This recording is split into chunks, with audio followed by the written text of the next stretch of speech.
les fleuves de ma vie. De ma chambre d'hôpital, je ne peux apercevoir le Tage. Combien de fois, au cours de mes affectations et escales à Lisbonne, avec Marie-Angeline, ma Gigi et nos enfants, nous sommes-nous promenés place du commerce. À diverses reprises, à pied ou avec la voiture aménagée pour transporter Angeline, nos 12 enfants, Silvario et Raquel Irmigne ayant été rappelés à Dieu à Louvain en 1934, et notre fidèle servante, Madame Borges, nous avons effectué de belles balades le long des quais. Ce véhicule emblématique et original que j'avais dessiné intriguait, mais faisait le bonheur et la fierté de mes enfants. Nous ne pouvions passer inaperçus, et la discrétion n'était pas de mise. Le vombrissement du moteur et les longs voyages pour aller au Portugal nous rendaient heureux. Longtemps à l'avance, toute la famille était mobilisée pour que tout soit prêt pour partir à l'aventure à travers la France et l'Espagne jusqu'à la maison familiale d'Upassal en Cabanes de Viriato. Chaque arrivée et départ constituait un événement encore plus intense que le précédent. L'émerveillement des villageois constituait un véritable spectacle. Nous les saluions, heureux de retrouver nos racines et notre terre. Nous croisions les bergers et leurs troupeaux, nous suivions, ne pouvant les dépasser, dans les rues étroites, les chars à bœufs. Les messieurs ôtaient respectueusement leurs chapeaux ou bérets en guise de bienvenue et respect. « Bem-vindos a todos, senhor doutor !» Et que dire des dames, toujours de noir vêtues? Elles venaient régulièrement apporter à Marie-Angeline de délicieuses pâtisseries pour nos enfants, dont je me régalais en dégustant quelques pastéis de Viriato. Accoudé un instant sur un rocher, tel Chateaubriand observant les ruines de Rome, j'ai ressenti instinctivement le besoin de voir l'océan Atlantique. Un bref instant, j'ai revu la beauté de l'océan Indien et la gentillesse des habitants de Zanzibar.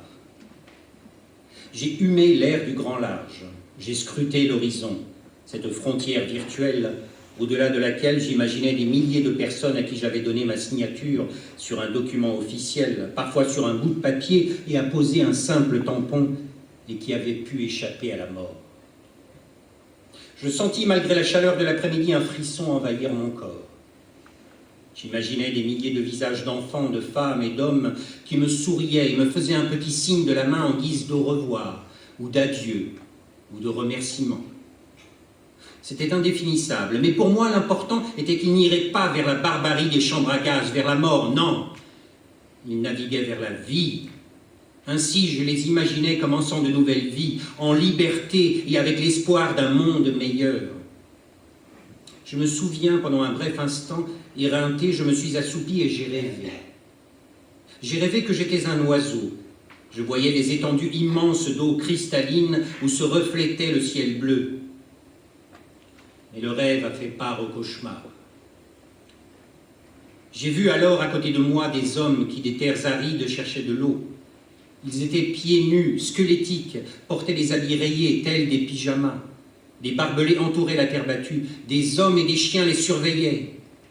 Je ne comprenais pas. Il m'a semblé un moment que ces êtres décharnés m'appelaient au secours et me réclamaient des visas pour les sortir du lieu où ils étaient parqués en attendant la mort. À gauche, une carrière avec un escalier, comme un rêve prémonitoire, car j'ai appris plus tard les souffrances des prisonniers de Mauthausen et de l'escalier de la mort. Ils me suppliaient de leur donner quelques gouttes d'eau pour juste mouiller leurs lèvres. Leurs gardiens se désaltéraient et riaient, lançant de temps à autre des grognements et des jurons.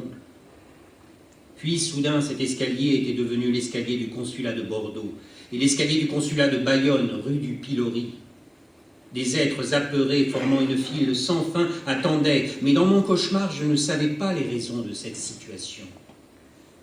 Puis, sans crier gare, dans mon sommeil agité, est apparu le printemps, puis l'été ensoleillé, avec ses joies, ses fêtes, ses feux de la Saint-Jean, ses moments de bonheur, de nostalgie, de saudade. J'étais redevenu l'enfant que je fus à Cabanes de Viriato. À l'ombre des genêts en fleurs, je me suis assis sur le bord du petit ruisseau. Riacho do Seixal, à moins que ce ne fût la Ribeira de Beijorge, que nous appelons aussi Ribeira de Travassos. ce magnifique petit affluent qui se jette dans le fleuve d'Ain, avec un harmonica et les Lusiades de Camões. Ruisseau, nostalgie des jeux d'enfants avec mon frère 16 et amis du village, tu vaux bien les madeleines de Proust. C'était comme l'eau du Jourdain. Je pensais à Saint Jean le Baptiste et à Saint Augustin par son engagement et la symbolique de l'eau. Le baptême a été pour mes parents, mon frère 16 et moi-même, une étape fondamentale dans le changement de nos vies. Nous faisions des ronds dans l'eau, par jeu ou pour vouloir briser une image, la sienne ou celle du ciel qui s'y reflète. Eau qui me ramène au miroir de ma chambre d'enfant. Toute ma vie, j'ai toujours été fasciné par le miroitement de l'eau. Je ne pouvais me douter qu'un jour la vie me mènerait avec d'autres de mes frères en humanité vers la beauté sublime du Rio Iguaçu et de ses chutes là-bas, dans l'état du Paraná. Un peu d'eau sur la table, près de la faible flamme de la bougie, un quignon de pain à moitié moisi, 3 assiettes, une cuillère et 33 personnes faméliques, dormant ou se tordant de souffrance sur des planches en bois sans matelas. Effrayé, je sors précipitamment. Je me retourne, j'ai mon habit de gala officiel de consul. Je lève les yeux et je vois une pancarte en métal dont je crois lire « Todesblock », le bloc 11, dit le bloc de la mort. Au loin, dans le brouillard, au-dessus d'un immense portail en fer forgé, je lis difficilement, ayant encore oublié mes lunettes sur la table de la salle à manger, aux grandes dames de Marie-Angeline, la cynique expression « Arbeit macht frei », le travail rend libre. Je m'avance lentement, la nuit commence à tomber sur le camp, éclairé par de faibles lumières. Mon regard se pose sur 2 lignes verticales. Je fais encore quelques pas. Ce sont des rails de chemin de fer. Des centaines, des milliers de rails qui viennent de toutes parts. Certains sortent de terre, d'autres descendent du ciel, des trains à bestiaux et des mains décharnées, paumes levées vers le ciel, comme si elles cherchaient à récupérer quelques gouttes d'eau. Ou alors, c'était pour prier. J'entends des aboiements et des cris, des coups de feu éclatent. Je me retourne, je n'aperçois que quelques hautes cheminées de briques rouges et de la fumée qui s'en échappe.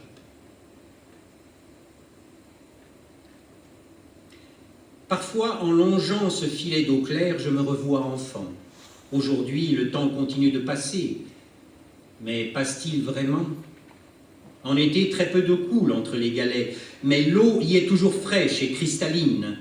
Le ruisseau est souvent baigné par des rayons de soleil. Il a connu des jours de grêle, de givre et de neige et de violents orages. Mais il est toujours là. Jamais il n'ira rejoindre une quelconque rivière sauvage, tortueuse et orgueilleuse, ou un quelconque fleuve majestueux, là où naviguent les beaux bateaux. Peu lui importe, il est là, tranquille, coulant lentement, parfois impulsif.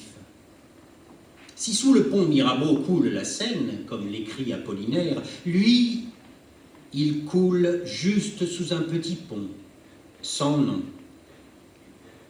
Ce ruisseau de Cabange de Viriato, qui pour moi seul a des charmes plus secrets et plus mystérieux que l'eau de la fontaine de Jacob ou de la fontaine de Jouvence, laquelle m'indiffère, la lune et le soleil s'y reflètent, nuit et jour.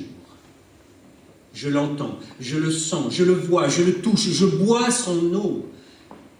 Je tourne ma tête à droite, 16 s'est endormi.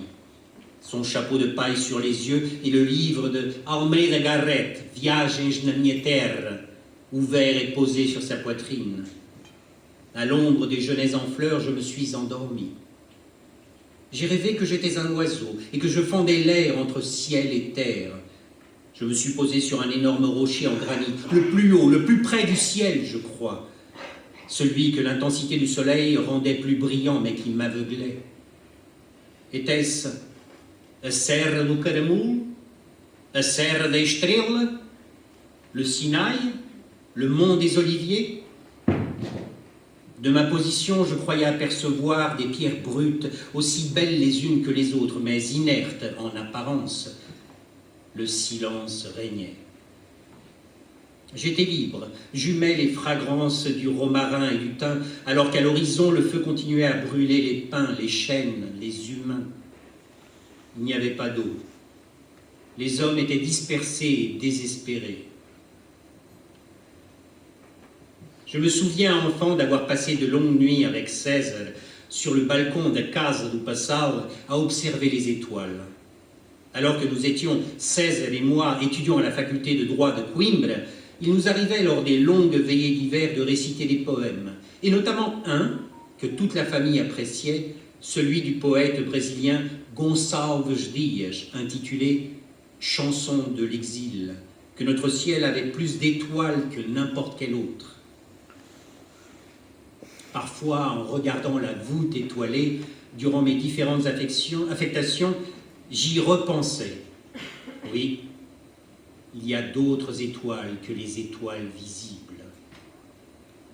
Place des Quinconces à Bordeaux, des milliers d'étoiles, parfois cachées par des écharpes de fortune, attendaient, statiques. Comme je suis heureux qu'elles aient pu de nouveau briller par la délivrance accordée grâce à de simples visas. Combien ont-elles pu de nouveau s'accrocher au ciel de la vie? Il y a quelques mois, bien que fatigué, j'allais encore accompagner Marie-Rose au collège de Ribérac. J'aurais voulu lui montrer mes espaces de jeu d'enfant, pour me reposer des longues marches de la vie, m'asseoir sur le bord de mon ruisseau, et en joignant mes deux mains, j'y puisais un peu de vie. Alors je m'interroge, et si j'étais une goutte d'eau qui suit son chemin à travers les ruisseaux, les filets d'eau, les torrents et les cascades de l'existence? Dans des labyrinthes à travers les écueils, en homme libre et en nageant à contre-courant d'un état absurde et écoutant Dieu, ma conscience, la voix de la raison, Marie-Angeline, Cèse, le rabbin Kruger et tant d'autres, j'ai rencontré l'homme que j'étais sans le savoir. Je suis passé de la désinvolture apparente à un engagement dont je n'explique pas les forces qui m'ont conduit à agir ainsi. Je crois que c'était ta volonté, Seigneur. E non poderia ter agido de outra forma, e, portanto, aceito tudo o que me aconteceu com amor.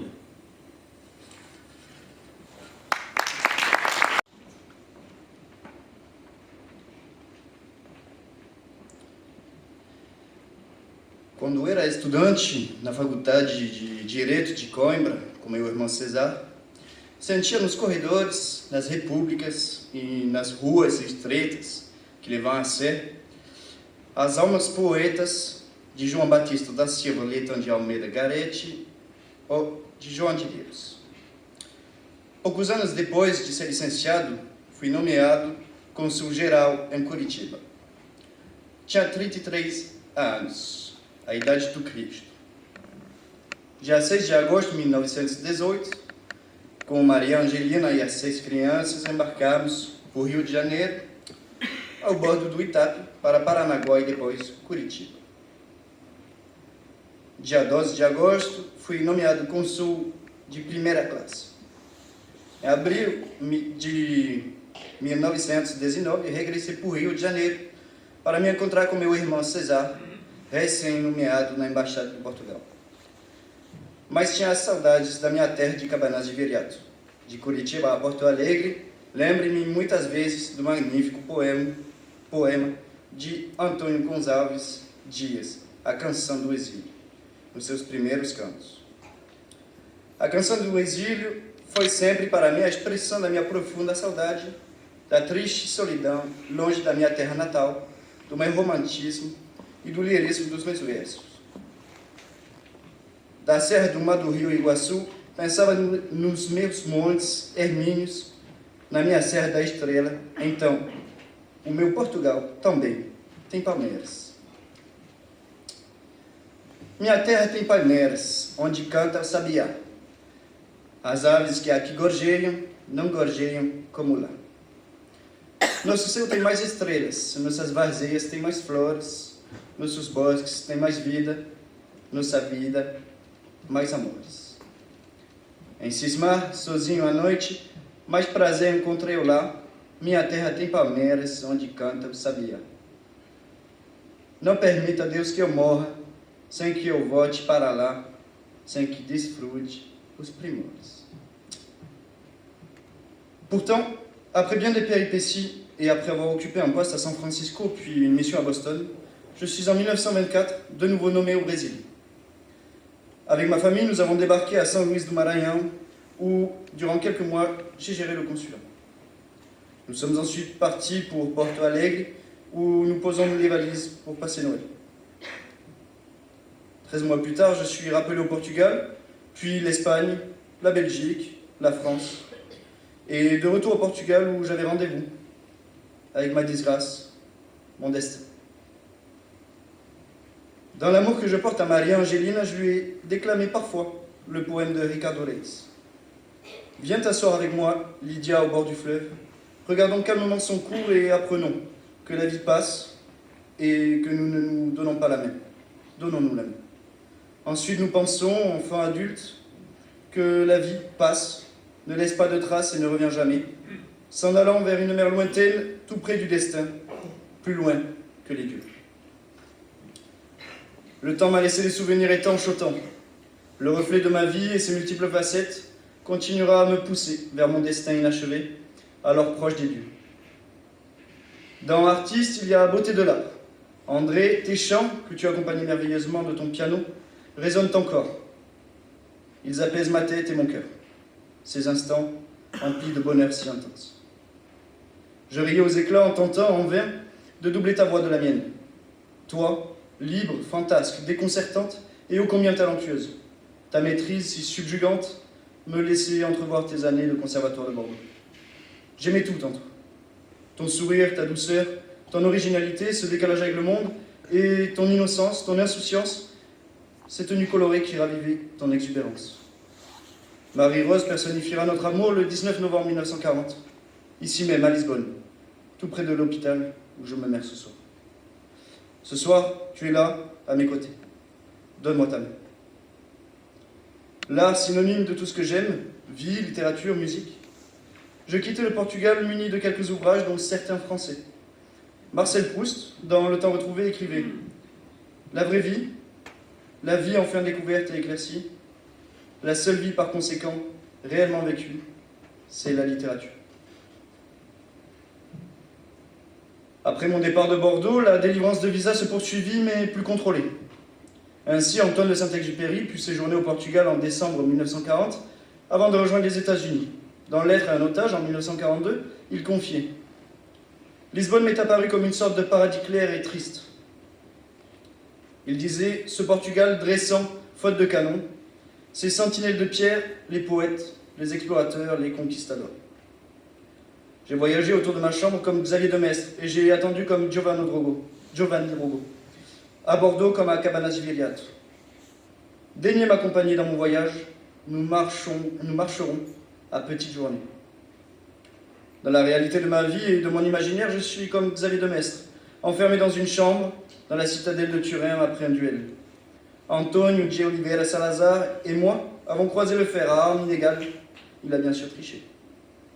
En quittant Bordeaux au début de juillet 1940, j'espérais encore y revenir et accomplir mes missions. Cela ne me fut plus permis par Pedro Tovar, Gil Lemus et son supérieur au ministère des Affaires étrangères, Antonio G. Oliveira Salazar. À Cabanas Viriato, j'ai attendu longtemps.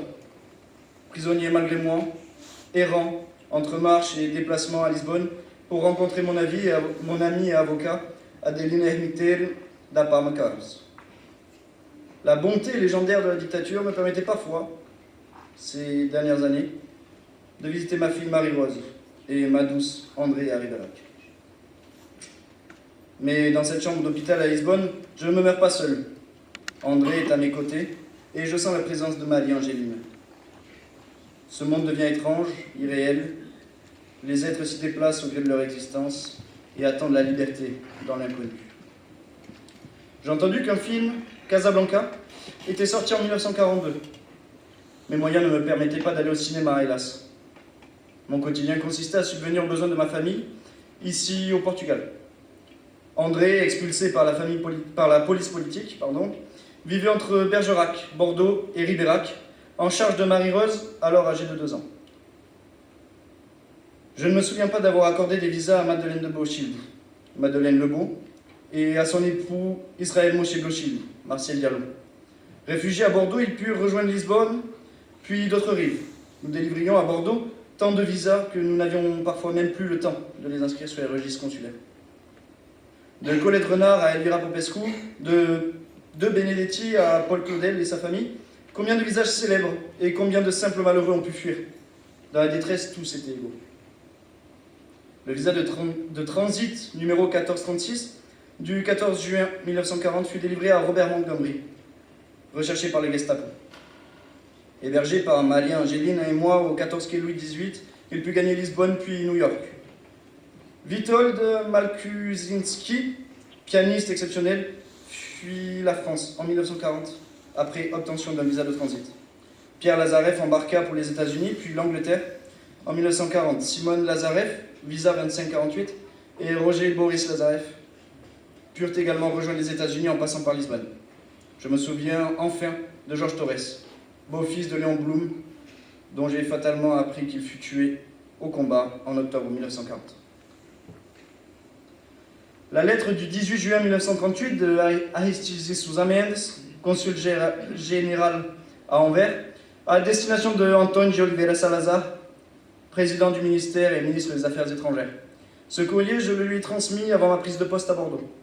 Par le décret numéro 28-891 du 30 juillet 1938, le consulat du Portugal à Liège fut définitivement fermé. C'était déjà un acte de courage, peut-être d'agacement, envers mon ministre de tutelle. Avant même Bordeaux, j'avais commencé à affronter Antonio de Oliveira Salazar. Depuis Anvers, le 18 juin 1938, j'écrivais « Cher monsieur le docteur Antonio de Oliveira Salazar, il manquerait, selon ma conscience, un devoir sacré si je ne venais pas en leur défense. J'ose adjurer, votre Excellence, qu'elle daigne demander à ce que le processus collectif soit revu pour le bien de la nation. » Signé Aristides Sousa Mendes.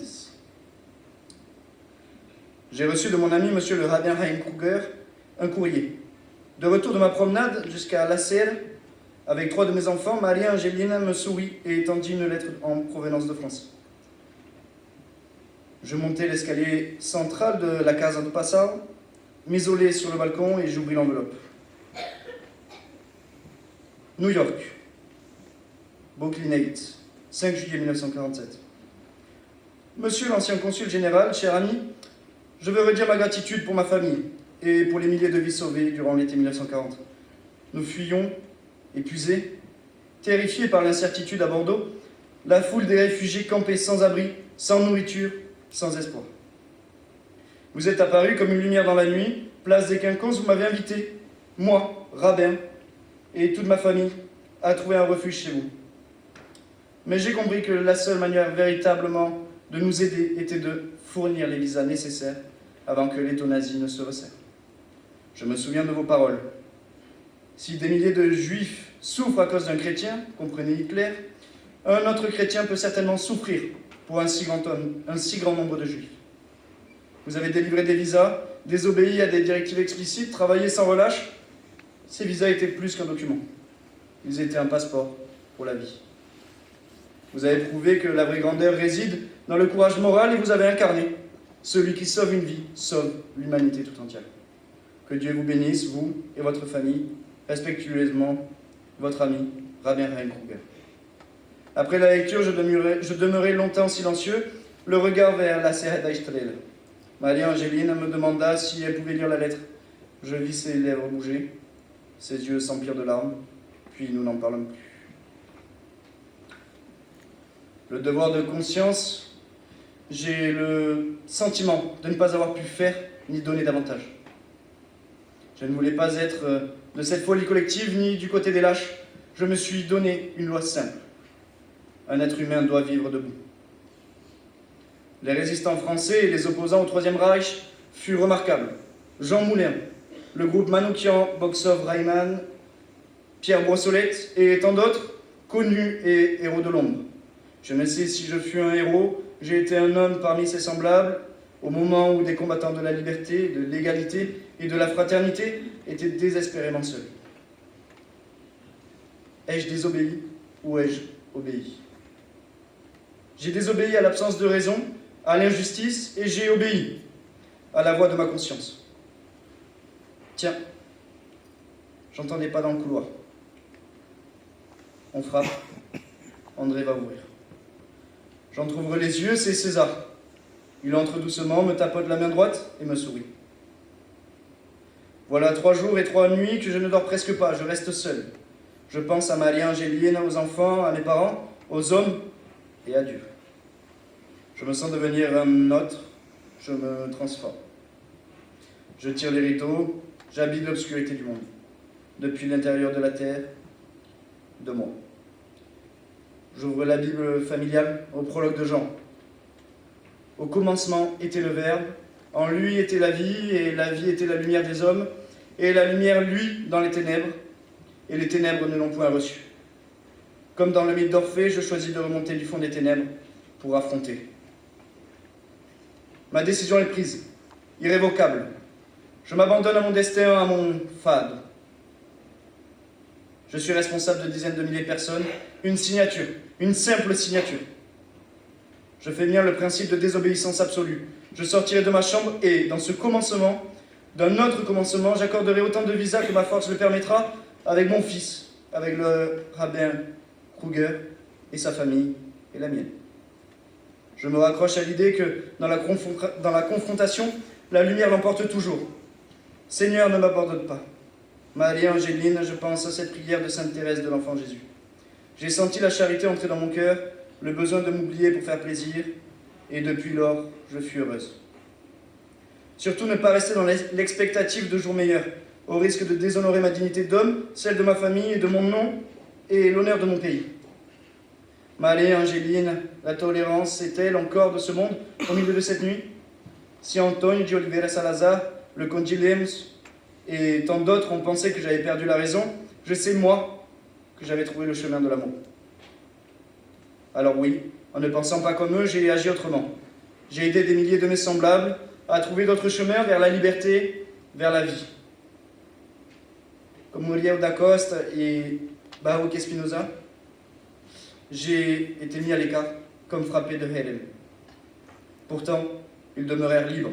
Et moi, je veux, au milieu de cette nuit, demeurer du côté de l'humain. Au Portugal, avant et après mon mariage avec Aristides en 1949, j'ai exercé les métiers de préceptrice, commerciale pour une maison bordelaise de négoce en vin. Après le décès d'Aristide, je suis devenue un temps infirmière à Bordeaux. Lorsque nous nous sommes rencontrés avec Aristides à Bordeaux, au début de l'année 1939, lors d'une réception en face du Grand Théâtre de Bordeaux, nous avons immédiatement partagé notre passion pour la musique, le chant, la littérature. Aristide se comportait comme un chef d'orchestre et chantonnait à longueur de journée. Nous nous sommes rencontrés lors de divers concerts, puis en janvier 1940, Aristide avait 55 ans et moi, André, 32. Au début, Aristide avait refusé de m'accompagner au cinéma, au motif qu'il n'avait pas le temps au regard de ses fonctions de consul général. Il avait demandé à son sympathique fils, Pedro Nuno, de m'accompagner, mais celui-ci ne le voulut pas. Alors un jour, Aristide accepta. Nous nous sommes tant aimés. Aristide ayant été convoqué fin juin 1940 à Lisbonne pour un procès disciplinaire, j'ai décidé d'aller le rejoindre. Puis notre fille Marie-Rose est née le 19 novembre 1940 à Lisbonne. Son jeune frère, João José Paulo, et son jumeau César prirent en charge toutes les dépenses et permirent que je puisse accoucher au Portugal. Dès le mois de décembre de l'année 1940, au regard du procès disciplinaire qui était intenté par le gouvernement en place et par ma situation irrégulière et de notre enfant Marie-Rose, la police de vigilance et de défense de l'État, PIDE, nous a expulsés avec interdiction formelle de revenir au Portugal. J'ai donc rejoint Ribérac avec mon bébé de quelques semaines pour un long et difficile voyage à travers l'Espagne. Ce n'est qu'après la mort de Marie-Angeline, le 24 août 1948, qu'Aristide demanda à un prêtre de bien vouloir l'aider dans ses recherches afin de nous retrouver. À la fin de l'année 1949, Aristide et moi, nous nous marions par procuration au consulat du Portugal à Salamanque. La police politique m'avait interdit l'entrée sur le territoire portugais. J'étais hébergée dans un couvent à proximité de la frontière de Vila Formosa et notre fille Marie-Rose était chez mes oncles et tantes à Ribérac. En 1950, Aristide avait engagé les procédures pour reconnaître sa paternité. Notre enfant était alors âgé de 10 ans. Cela fut mené à bien en 1952. Entre 1949 et le début de cette année 54, Aristide avait été autorisé par la police politique à se rendre en France pour passer des moments de véritable bonheur avec notre fille à Ribérac.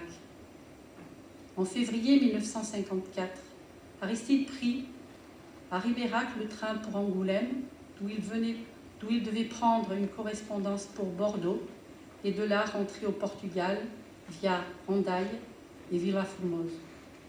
Ce fut la dernière fois qu'il vit Marie-Rose.